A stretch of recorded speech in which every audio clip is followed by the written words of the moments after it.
Hello friends, आप देख रहे हैं आपका चैनल 6000 विद आयुष। और दोस्तों, बात करेंगे इस वीडियो में विशाल मेगा मार्ट आईपीओ की लिस्टिंग डे स्ट्रैटेजी के बारे में।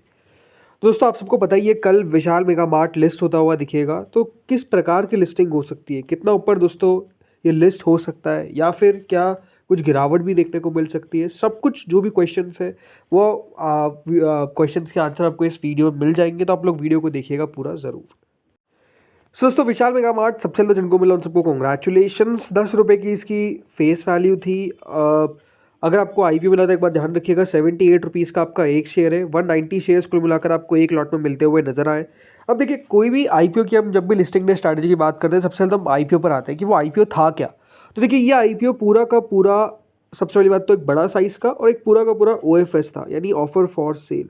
सारा का सारा पैसा दोस्तों आप कह सकते हैं यहाँ पर जो यूटिलाइजेशन है वो बेसिकली कोई कंपनी नहीं करने वाली है, बल्कि जो इसमें सेलिंग शेयर होल्डर थे वो सारा पैसा, ये सारा 8,000 करोड़ रुपए जो है वो उनके पास आपको जाता हुआ दिखेगा। यानी कंपनी के पास 1 रुपया भी आपको जाता हुआ नहीं दिखने वाला है।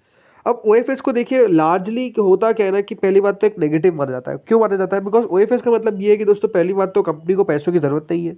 दूसरी बात, ओएफएस जब ला रही है कंपनी, तो जो भी सेलिंग शेयर होल्डर होगा वो चाहेगा कि उसका अच्छे से अच्छे दाम पर शेयर बिके। तो उस तरीके से ओएफएस को एक नेगेटिव माना जाता है। तो पहला पॉइंट अगर आप देखेंगे तो ओएफएस था, जिसको जैसे मैं कह रहा हूँ नेगेटिव माना जाता है। दूसरी चीज़ दोस्तों आती है, वो है सब्सक्रिप्शन की। उस आईपीओ को कितना सब्सक्रिप्शन रिसीव हुआ, कितना इंटरेस्ट जो है वो बेसिकली देखने को मिला है। तो देखिए, इस आईपीओ के अंदर जो क्यूआईबी कैटेगरी थी वो करीबन 85 टाइम सब्सक्राइब होती हुई देखने को मिली। मतलब क्यूआईबी दोस्तों कुल मिलाकर इस आईपीओ में ज़्यादा नहीं, मात्र 1,36,00,000 करोड़ रुपए लगा। यानी आप समझ सकते हैं कि क्यूआईबी ने इस आईपीओ के अंदर कितना शानदार तरीके से सब्सक्रिप्शन लाया। 1,36,000 करोड़ का मतलब ये है कि दोस्तों, क्यूआईबी का इंटरेस्ट जो था वो डेफिनेटली आपको फुल देखने को मिला। क्यूआईबीज ने बढ़ चढ़कर पैसा जो है वो इस आईपीओ में लगाया। वहीं जो एचएनआई कैटेगरी थी वो 15 गुना बढ़ती हुई नजर आई, और जो रिटेल पोर्शन था वो 2.43 टाइम सब्सक्राइब हुआ। बट 2.43 का मतलब भी ये है कि 6,000 करोड़ तक आ गए। कुल मिलाकर दोस्तों इस आईपीओ को 29 times approx, 28.7 time to be precise, यानी कंपनी को ऑलमोस्ट 1,61,000 करोड़ रुपए मिलते हुए नजर आए। जो दिखाता क्या है कि देखिए, कंपनी को एक बहुत ही मैसिव अट्रैक्शन जो है वो बेसिकली रिसीव हुआ है। कंपनी को बहुत ही शानदार पैसा जो है वो बेसिकली रिसीव हुआ है। तो सेकंड पॉइंट जो सब्सक्रिप्शन का पॉइंट है दोस्तों, उसमें तो कंपनी बिल्कुल टिक करती है, बिकॉज कंपनी को जो सब्सक्रिप्शन है वो डेफिनेटली दोस्तों काफ़ी शानदार मिलता हुआ दिखा। तीसरी चीज़ दोस्तों जिस पर हम हमेशा चर्चा करते हैं वो है कंपनी के फाइनेंशियल्स। किस तरीके के इसके फाइनेंशियल्स थे। तो जो दोस्तों कंपनी के नंबर्स है आप देख सकते हैं आपके सामने। Revenue in 2022 is 5,653 crore. 2023 में वो रेवेन्यू बढ़कर 7,618 करोड़ तक पहुंच गया। 2024 में ये रेवेन्यू बढ़कर 8,945 करोड़ पर पहुंच गया। यानी अगर आप कंपनी को देखेंगे तो 2022 के बाद कंपनी की सॉलिड जंप रेवेन्यू के अंदर, और 2023 के बाद 24 में भी कंपनी ने ऑलमोस्ट 17% की दर से अपने रेवेन्यू को बढ़ाया। जो कंपनी का दोस्तों मुनाफा था वो करीबन 200 करोड़ था 2023 के अंदर, फिर 321 करोड़ हुआ, और फिर 461 करोड़ हुआ। यानी अगर आप 2023 से 24 में देखेंगे तो कंपनी का जो प्रॉफिट है वो बेसिकली दोस्तों 43.78% तक हमको जंप करता हुआ दिखा। तो जो कंपनी के फाइनेंशियल्स है वो भी दोस्तों काफ़ी स्ट्रॉन्ग दिखते हैं। अभी तक दोस्तों कंपनी ने अपने 2 क्वार्टर के नंबर पेश कर रखे, और इसमें दोस्तों जो कंपनी के नंबर्स आए, इसमें याद रखिए कंपनी ने 2 क्वार्टर्स में ही 5,000 करोड़ का रेवेन्यू कर लिया, और 2022 में पूरा कंपनी का जो रेवेन्यू था साल का वो 5,653 करोड़ था। इधर दोस्तों जो कंपनी का मुनाफा है वो करीबन 250 करोड़ तक पहुंच चुका है। तो आप समझ सकते हैं कि कंपनी का मुनाफा भी काफ़ी बढ़िया तरीके से आपको बढ़ता हुआ दिख रहा है। अगर कंपनी दोस्तों इसी रन रेट से चलती रही तो आप समझ सकते हैं कि कंपनी इस बार, इस साल के अंत में पहली यहाँ पर 10,000 करोड़ का दोस्तों जो मार्क है वो कंपनी टच कर सकती है इन टर्म्स ऑफ रेवेन्यू। और प्रॉफिटेबिलिटी में कंपनी क्लोज टू 500 करोड़ पे अपना प्रॉफिट जो है वो क्लोज कर सकती है। तो अगर आप समझेंगे कि दोस्तों कंपनी की जो ग्रोथ है वो डेफिनेटली नंबर्स में तो साफ नजर आती है। दूसरी बात, कंपनी के ऊपर कोई कर्जा नहीं है। देखिए, डेट कंपनी के ऊपर आपको बिल्कुल नहीं दिखेगी। तो इसका मतलब क्या है कि देखिए, अच्छी बात है कि कंपनी के ऊपर डेट नहीं है। इसलिए जो कंपनी के दोस्तों रिटर्न रेशियोज आते हैं, कंपनी का रिटर्न ऑन कैपिटल एम्प्लॉयड है 68.76% का। डेट टू इक्विटी बहुत अच्छा कंपनी का नजर आ जाता है। मार्जिन जरूर एक लो मार्जिन बिजनेस है। आप समझ सकते हैं कि देखिए, इतना बड़ा अगर कंपनी चेन चला रही है तो उसमें बहुत ज़्यादा मार्जिन नहीं रख सकती है। दूसरी बात, कंपनी खुद कहती है कि देखिए, कंपनी जो अपने मार्जिन है, पैट मार्जिन जो है वो इसी तरीके से मैनेज करके चलेगी। ऐसा नहीं कि आगे चलकर भी कंपनी के मार्जिन में आपको एक बहुत बड़ा इंक्रीज देखने को मिलेगा। कंपनी ने कहा है कि जो उनके मार्जिन है वो मेजरली स्टेबल रहने वाले हैं। तो अगर आप ये सोच रहे हैं कि कंपनी के मार्जिन आगे चलकर बढ़ेंगे, तो ऐसा नहीं होने वाला है। बिकॉज कंपनी ने कहा है कि हम इसी पॉइंट पे अपने मार्जिन रखेंगे, अदरवाइज हम कस्टमर्स को किस तरीके से अट्रैक्ट करें, राइट। देखो जो कंपनी है वो अपना आईपीओ लेकर आई है एट अ रेवेन्यू, मतलब एट अ माफ करिएगा, at a market cap of almost 35,000 crore, right. 35,168 crore rupees की कंपनी की मार्केट कैप है। सो एक बात आप समझ सकते हैं कि देखिए कंपनी अगर इस रन रेट से चल रही है, राइट, 8945 करोड़ का कंपनी का रेवेन्यू है पिछले FY 24 का, लग रहा है कि 10 करोड़ तक कंपनी जा सकती है। तो आप समझ सकते हैं कि देखिए ऐसा नहीं कि कंपनी ने जो अपने वैल्यूएशन रखे हैं वो ऐसा नहीं कि बहुत ज़्यादा ओवर मांगे। देखिए इस इंडस्ट्री के अंदर सबसे पहली बात तो जो भी कंपनीज इसकी लिस्टेड पीयर है, राइट।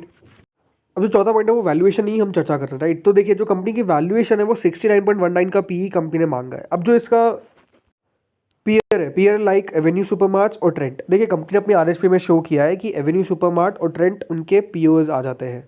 एवेन्यू सुपरमार्ट दोस्तों ट्रेड कर रहा है एट अ पी ऑफ 98। थोड़ा बहुत देखिए एवेन्यू सुपरमार्ट का जो वैल्यूएशन है वो डाउन आया है। तो ऑलमोस्ट जब लास्ट टाइम मैंने चेक किया था तो वो 86 के आसपास ट्रेड कर रहा था, राइट। वहीं जो ट्रेंट है वो दोस्तों ट्रेड करता है एट 163 पी। बट बड़ी बात क्या है कि देखिए इन दोनों कंपनीज की वैल्यूएशन जो है वो डेफिनेटली आपको ज़्यादा देखने को मिलेगी। मैं ये नहीं कह रहा कि देखिए विशाल मेगा मार्ट मेजरली इन कंपनीज जैसा ही है, सिमिलर एग्जैक्ट तो नहीं कह सकते, बिकॉज देखिए एवेन्यू सुपरमार्ट्स पे ज़्यादातर आपको ग्रोसरी देखने को मिलती है और विशाल मेगा मार्ट में देखिए कंपनी का जो ज़्यादा बिजनेस आ रहा है वो अपैरल से आ रहा है। तो आप समझ सकते हैं कि थोड़ा सा डिफरेंस तो है। ऐसा नहीं कि आप Avenue Supermart is exact peer of Vishal Mega Mart या फिर Vishal Mega Mart exact peer of Trent, ऐसा नहीं है। बट हाँ लार्जली इंडस्ट्री देखिए इन कंपनीज की ऑब्वियसली बातें सेम है, राइट। सो उस हिसाब से वैल्यूएशन निकाली जा सकती है। मेरे हिसाब से दोस्तों कंपनी जो है वो नो डाउट अपने एक्सपांशन के ऊपर फोकस कर रही है। विशाल मेगा मार्ट की बात कर रहा हूँ कि एक्सपांशन के ऊपर फोकस कर रही है कंपनी। अभी भी देखिए बहुत स्टेट्स में आपको ज़रूर नहीं मिलेगी, तो वहाँ पर भी कंपनी अपने फुट जो है फैला सकती है, राइट। तो आई थिंक वो सारी चीज़ें हैं जिसके कारण हम कह सकते हैं कि यहाँ पर ग्रोथ आने की एक्सपेक्टेशंस है। देखो मुझे जो नज़र आता है इन टर्म्स ऑफ वैल्यूएशन, ज़रूर कंपनी दोस्तों 69 के पी पे अपना आईपीओ लेकर आई है, but I think there is enough value कि दोस्तों वो बन सकता है, यहाँ से और आगे जा सकता है। आई थिंक कंपनी अगर आप एडजस्टेड वैल्यूएशन देखेंगे आने वाले समय में, तो जो कंपनी है दोस्तों अगर उसको हम फॉरवर्ड की पी भी देते हैं तो उसके हिसाब से आई थिंक जो एक अपसाइड नज़र आती है, मुझे जो लगता है जो इसका प्राइस है वहाँ से एटलीस्ट 40% तक ये ऊपर जा सकता है। मतलब जो करंट प्राइस पे कंपनी अपना आईपीओ लेकर आई है वहाँ से 40% से 50% भी जा सकता है, क्योंकि दोस्तों बाजार उतार चढ़ाव कर रहे हैं। तो अब क्या हो सकती है स्ट्रैटेजी, चलिए सिंपल उस पर बात करते हैं। तो पहली बात तो जो दोस्तों ग्रे मार्केट है वो 20 रुपये पे चल रही है, ठीक है। ग्रे मार्केट क्या कह रही है कि देखिए 25% का आपको मुनाफा हो सकता है और 98 रुपीज़ पे बेसिकली लिस्ट हो सकता है दोस्तों, ये ग्रे मार्केट कह रही है। लेकिन अब मेरा व्यू क्या है ये आपको मैं देता हूँ। सो देखिए ग्रे मार्केट जैसे आपको ने बताया कि देखिए ग्रे मार्केट कह रहा है कि ये लिस्ट हो सकता है 98 पर, बट मेरा व्यू ये है कि दोस्तों कल ये 94 से 100 के बीच में लिस्ट हो सकता है। देखिए बाजार भी एक फैक्टर है जिसको दोस्तों हमको हमेशा नोटिस करना पड़ेगा। आज जिस तरीके से मार्केट्स गिरते हुए नजर आए ये अपने आप में देखिए कोई अच्छा संकेत तो है नहीं कि बाजार इस तरीके से दोस्तों आज नीचे जाते हुए दिखे, राइट। अब मेरे हिसाब से दोस्तों अगर कल बाजार अच्छा रह जाता है तो ये चांसेस है कि दोस्तों ये 100 रुपये के आसपास लिस्ट भी हो जाए। बट अगर बाजार थोड़ा बहुत भी ठीक ठाक भी कर जाता है तो आई थिंक 94 के नीचे लिस्ट नहीं होना चाहिए। आई थिंक 20% की अपसाइड तो मुझे क्लियरली दिखती है और ये मैक्स टू मैक्स दोस्तों लिस्टिंग पर हो सकता है कि अगर बाजार में थोड़ा बहुत मूड माहौल अच्छा रहे तो 30% तक भी जा सकता है। 30-35% के ऊपर लिस्टिंग होना मुझे लगता है कि थोड़ा सा मुश्किल है, लेकिन हाँ 30% के आसपास भी अगर लिस्ट हुआ तो अपने आप में आप कह सकते हैं एक शानदार लिस्टिंग दोस्तों मानी जाएगी इस आईपीओ की। देखिए सिंपल सी बात है जो मुझे नज़र आता है कि देखिए पहली बात तो बिजनेस काफ़ी शानदार है, क्वालिटी बिजनेस है, मैनेजमेंट काफ़ी शानदार आपको देखने को मिलेगा, राइट।